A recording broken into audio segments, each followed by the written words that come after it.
안녕하세요. 에반입니다. 오늘 읽어드릴 책은 새롭게 다시 시작하고 싶은 사람들을 위한 책인 응원해요. 당신의 모든 날을입니다. 무언가를 꾸준히 하기 위해 반드시 필요한 것. 실증을 잘 느끼는 편이라 오랫동안 유지하고 있는 취미가 몇 가지 없습니다. 그 중에 참 시작하길 잘했다고 생각하는 취미가 한 가지 있는데 바로 독서입니다.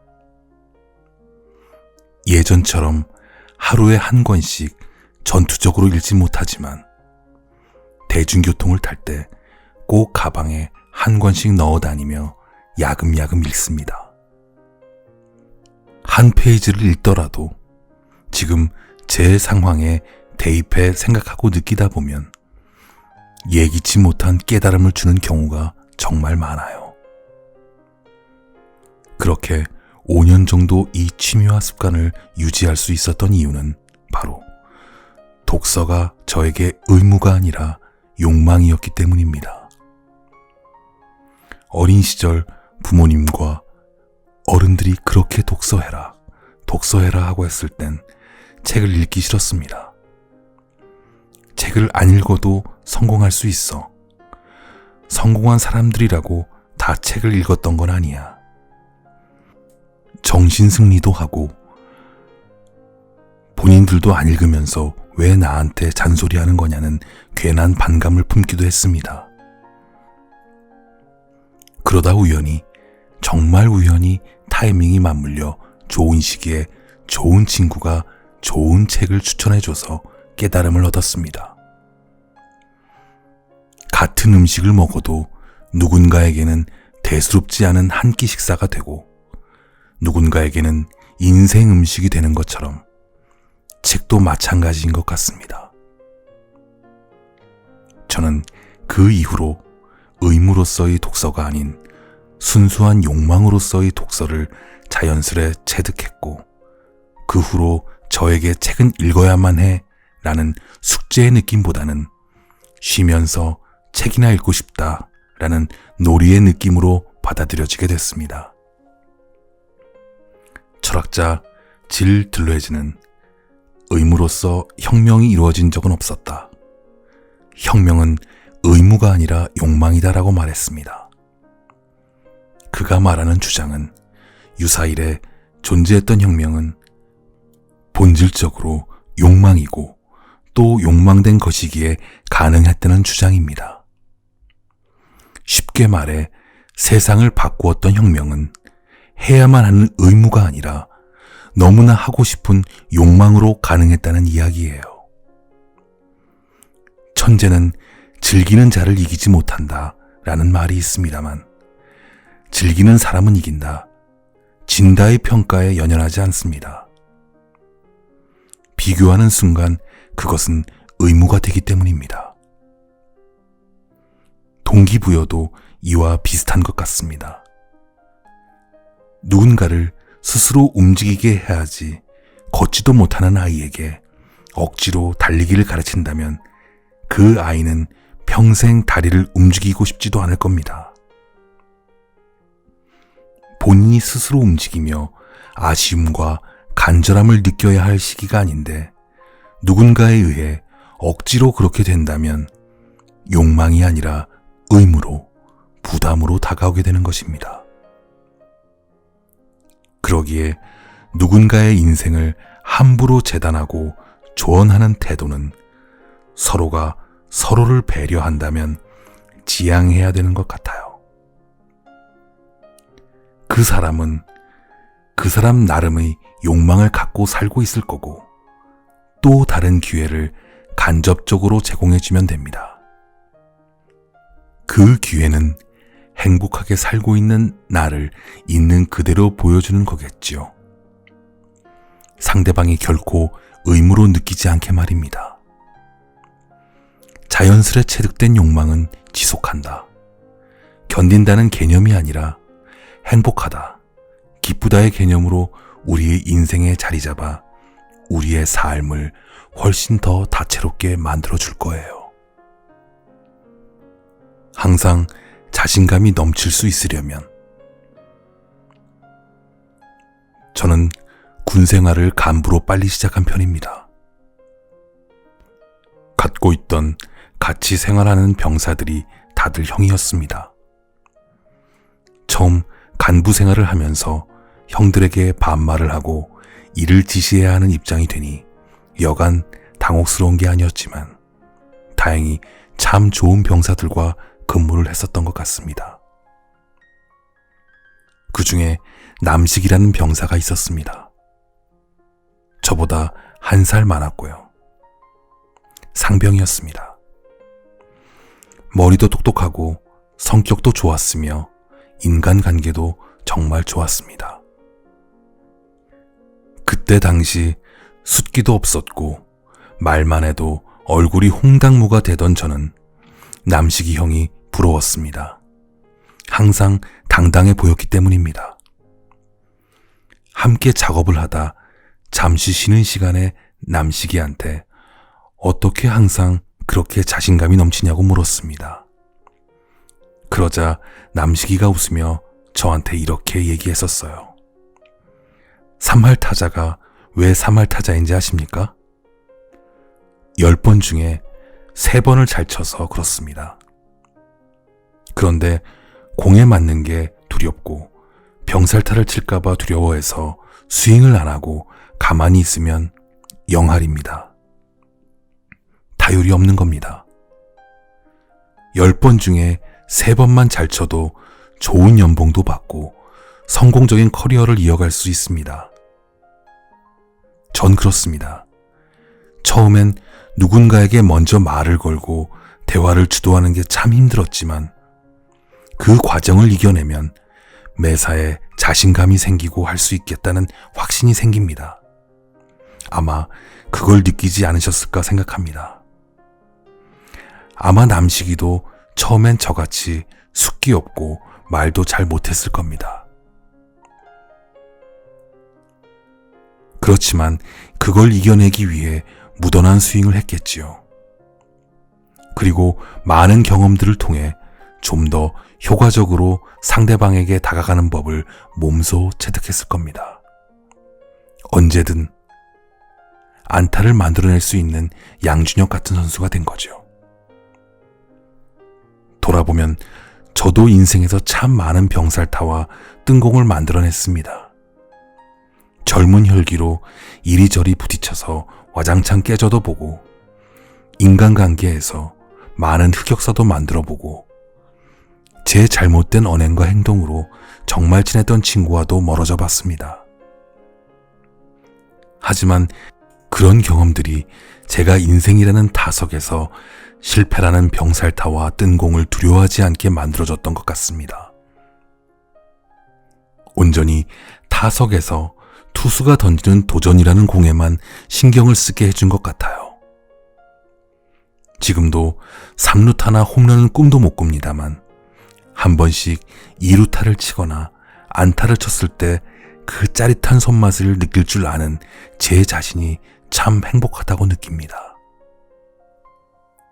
행복을 망치는 가장 큰 적. 최근에 옥수역 근처에서 흑맥주를 마시고 육교로 올라가서 좀 걸었습니다. 차들이 지나가는 속도가 무섭도록 빠르게 느껴졌습니다. 그런데 생각해보니 고속도로에서 차를 운전할 때보다는 훨씬 느린 속도였습니다. 막상 천천히 걸으면서 보니까 무섭도록 빨라 보였던 겁니다. 인생도 마찬가지인 것 같습니다. 끊임없이 목적지를 향해 과속을 해서 가는 사람은 자신이 빠른지 잘 느끼지 못합니다. 반대로 천천히 목적지를 향해 서행하는 차들은 추월 차선의 차들이 빠르다고 느낄 겁니다. 제가 자주 가는 커뮤니티가 있는데 거기에 20살이 대학 신입생이 스트레스를 받는다며 글을 쓰셨습니다. 수능을 치고 명문대에 입학했는데 원하던 의대에 가지 못해서 인생에 자괴감이 느껴진다는 글이었습니다. 그분에게 힘이 될 만한 댓글을 이래저래 적으면서 많은 생각이 들었습니다. 삼자가 봤을 땐 충분히 여객기처럼 빠르게 날고 계신데 이분은 자신을 전투기와 비교하며 느리다고 생각하는 게 아닐까?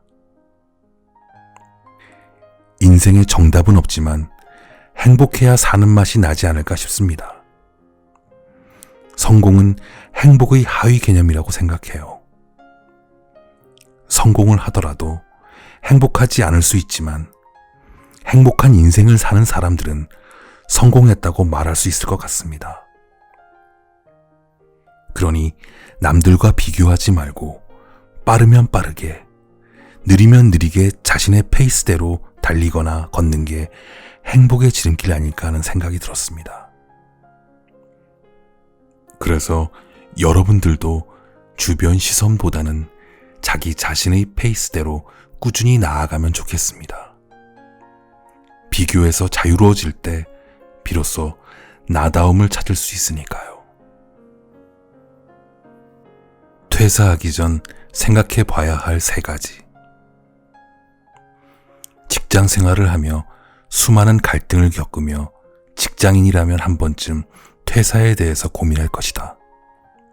그러나 별다른 고민 없이 섣불리 퇴사를 결정한다면 오히려 더욱 후회할 수도 있다.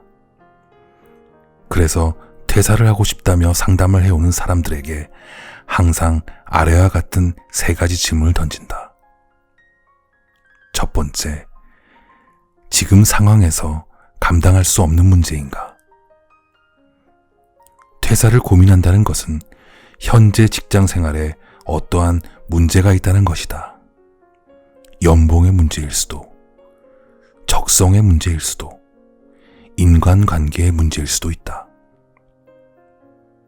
그중 가장 큰 문제가 무엇인지 정확히 파악하는 게 우선이다.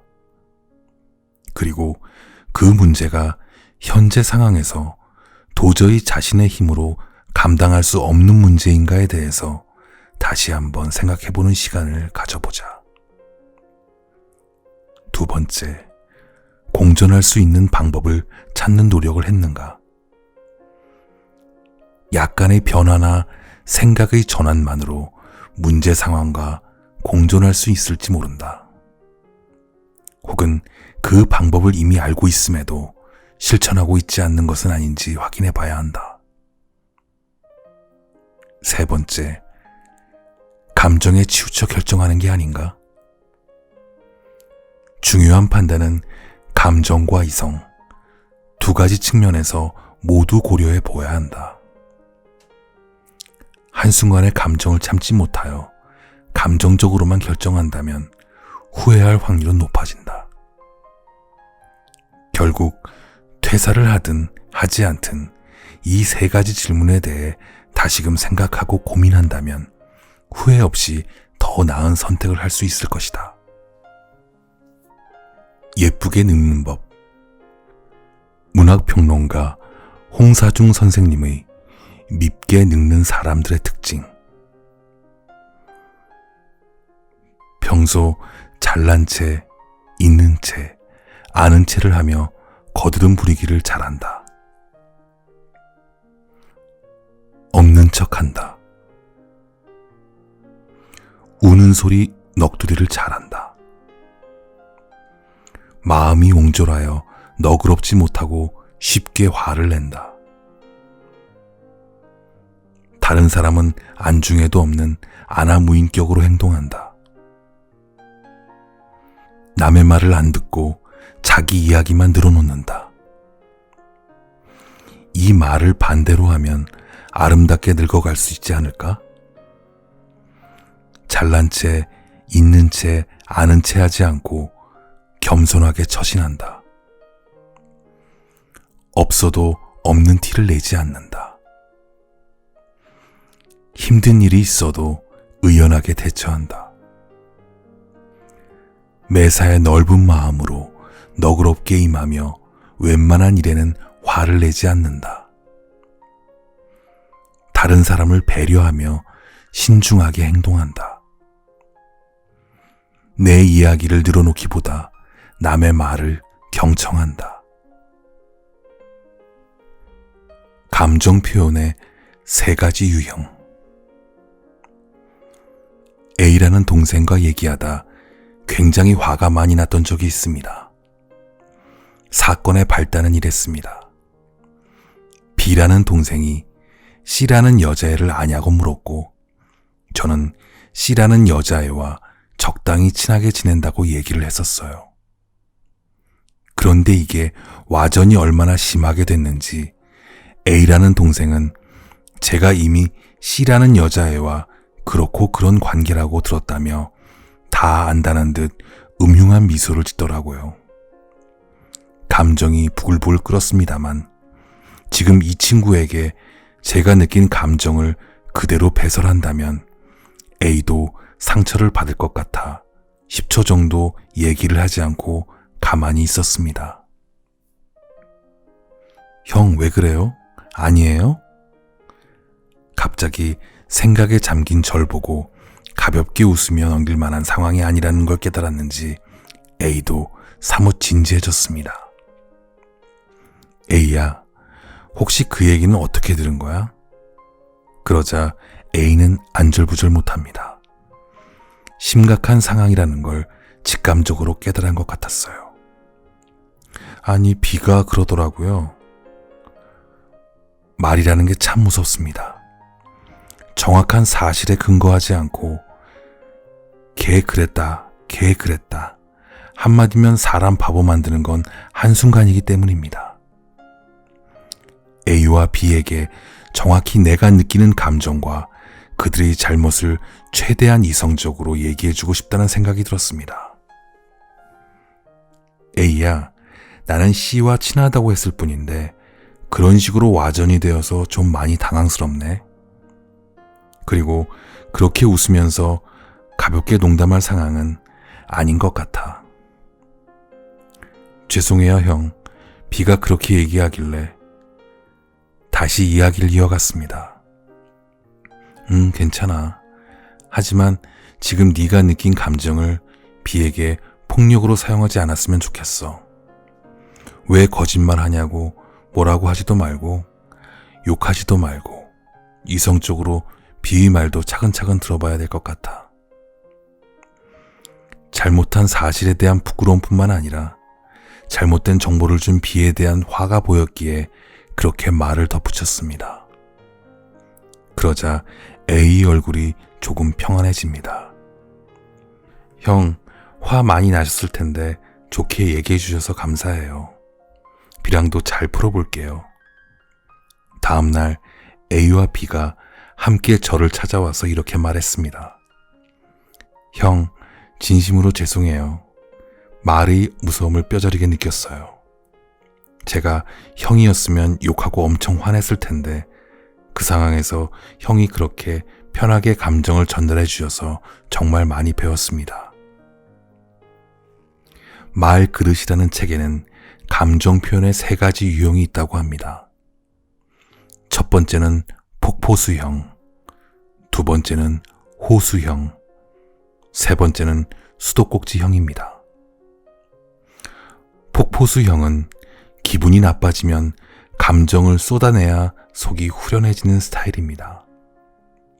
하지만 그것을 받아들이는 상대는 가시돋친 말에 상처를 입고 나가 떨어지게 됩니다.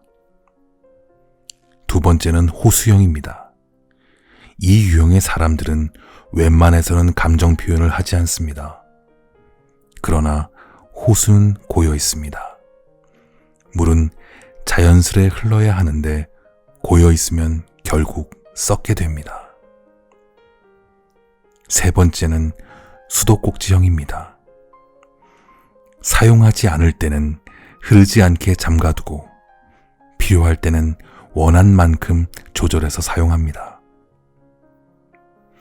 감정 표현이 정확한 사람은 목적에 맞는 말을 꺼내어 사용할 줄 압니다. 놀란 마음에 엉뚱한 감정을 드러내지 않고 해결해야 할 감정을 모르는 척 미루어 두지도 않습니다. 말과 감정이 조화로운 경우입니다. 자신들의 잘못을 진심으로 뉘우치고 용서를 구하는 A와 B에게 잘못을 인정하는 게 부끄럽고 힘든 일인데 용기 내줘서 감사하다고 말했습니다. 감정이 이성을 지배하기 쉬운 상황에는 말을 하기 전에 5초 정도 생각하고 얘기하는 게 좋은 것 같습니다. 이 상황에 이런 말을 해도 될까? 내가 이렇게 얘기하면 상대방은 어떤 반응을 보일까? 이렇게 생각하면 자연스레 거칠었던 감정이 어느 정도 정제되고 좀 더 솔직하고 이성적으로 말을 전달할 수 있게 됩니다. A와 B랑은 지금도 참 좋은 형 동생 사이로 잘 지내고 있습니다. 그들이 누군가에게 상처와 아픔을 주기보다 사랑과 행복을 줬으면 좋겠습니다. 자신의 감정을 솔직하게 마주볼 용기가 있는 친구들이니 분명 그런 사람일 거라 믿어 의심치 않습니다. 자존감과 자존심의 차이는 무엇일까? 자존감 높은 사람의 특징. 상황에 따라 처신을 달리하지 않는다. 타인을 얕잡아 보거나 함부로 하지 않는다.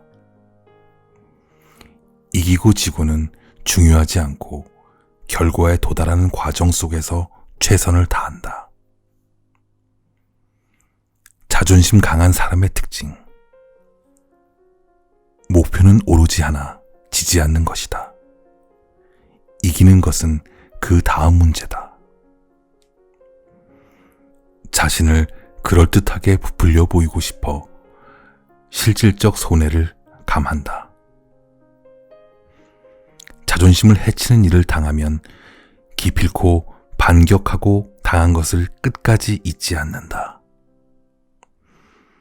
신기하게도 사람들은 자존감 있는 사람과 자존심 강한 사람을 직관적으로 알아볼 수 있어서 자존감이 없으며 자존심만 강한 사람을 기피한다. 오늘부터 자존심보다는 자존감이 높은 사람이 되기 위해 노력해보면 어떨까? 누군가가 자신의 행동에 대해 합당한 비판을 한다면 웃으며 수용하고 진지하게 고치려고 노력한다. 자신의 단점을 숨기기보다 좀 더 긍정적으로 활용할 방안을 찾는다. 내가 우선이기보다 상대방부터 배려한다. 주변의 시선에 흔들리지 않고 내가 옳다고 생각하는 가치관은 또렷이 지킨다.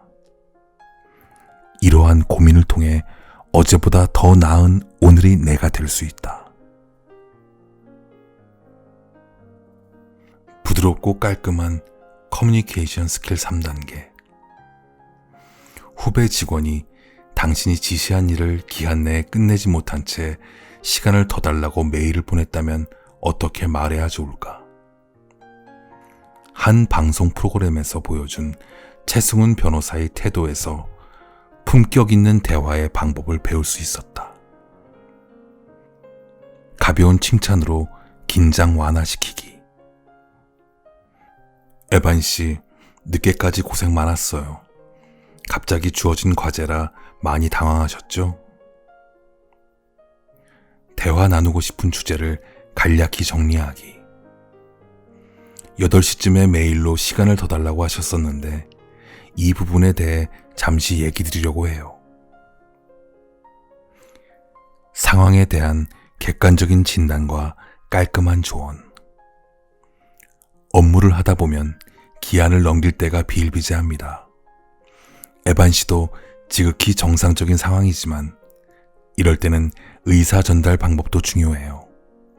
마냥 늦는다면 선배가 가까이 있는 경우에는 찾아가서 직접 뵙고 말씀을 드리는 게 좋고, 멀리 있는 경우에는 전화로 사정을 설명한다면 좋겠죠. 오늘 고생했고 얼른 퇴근해 보세요.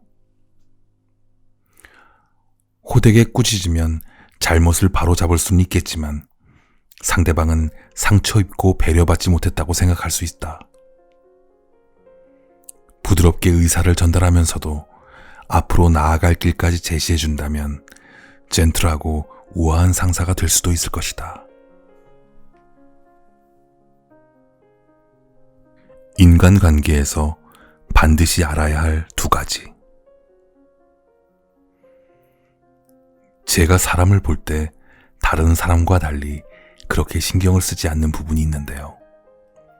바로 함께한 세월입니다. 아주 오랫동안 알고 지냈음에도 개인적인 얘기조차 어색한 사람이 있는 반면에 처음 만났음에도 불구하고 따뜻한 커피가 식기도 전에 옷장에 처박혀 있는 패딩 주머니 속 꾸깃꾸깃한 지폐까지 보여주고 싶은 사람이 있습니다. 왜 이런 걸까 참 생각을 많이 해봤는데요. 유유상종이라는 사자성어가 참 잘 어울리는 것 같습니다. 술을 마시며 사람들과 진솔한 얘기를 하는 걸 좋아하는 사람들은 그런 사람들과 잘 어울리고, 커피를 마시며 책 읽는 걸 좋아하는 사람들은 또 그런 비슷한 사람들과 잘 맞더라고요. 반면 취미나 생각이 잘 맞지 않더라도 잘 어울리는 경우가 있습니다. 이런 경우는 대개 서로가 다른 부분을 틀림이 아닌 다름으로 받아들이는 경우더라고요. 여기서 중요한 두 가지 포인트가 있는데요. 첫 번째는 존중입니다. 누구나 다른 사람에게 보여주고 싶지 않은 자신만의 비밀이 있습니다. 그럴 때 야, 나 너한테 그 정도밖에 안 돼? 라며 섭섭함을 표출하기보다는 상대방의 에어리어를 존중하는 것이 서로의 관계의 윤활유 역할을 하는 것 같습니다. 이게 참 힘듭니다. 연인이든 친구든 내가 많이 좋아하면 상대방의 모든 것을 알고 싶거든요. 그럼에도 불구하고 상대방이 걷고 싶어 할 땐 같이 걷고, 상대방이 뛰고 싶어 할 땐 같이 뛰어주는, 즉 상대방의 속도에 내 속도를 맞추는 것, 참 중요하지 않나 싶습니다. 내가 그렇게 할 땐 상대방도 나의 속도를 존중하고 맞춰주는 경우가 대부분이었습니다. 그리고 두 번째는 기대입니다. 이런 경우가 있겠죠. 내가 이 정도나 했는데 넌 이것밖에 안 해줘? 기대를 바라고 하는 선행은 선행이 아니라고 생각합니다. 고마움은 강요하는 것이 아니라 상대방이 마음 깊이 느껴야 된다고 생각해요. 그러기에 무언가를 바라고 상대방을 만나면 실망하는 경우가 많습니다. 만약 상대방이 내가 계속해서 호의를 베푸는데 그걸 잘 모르는 경우라면 나와 잘 안 맞으니 안 만나면 됩니다. 사이즈가 맞지 않는 신발을 억지로 신고 다니면 발이 붓고 불편해 아무리 예쁘고 화려하더라도 더 이상 신지 못합니다. 반대로 화려하지 않더라도 발에 잘 맞는 신발은 계속해서 신을 수 있습니다. 인간관계도 마찬가지인 것 같아요. 여러분이 함께 있을 때 편안한 사람, 그리고 나다울 수 있는 사람, 기대하지 않아도 늘 한가득 행복을 주는 사람들과 좋은 관계를 유지하시길 바랍니다.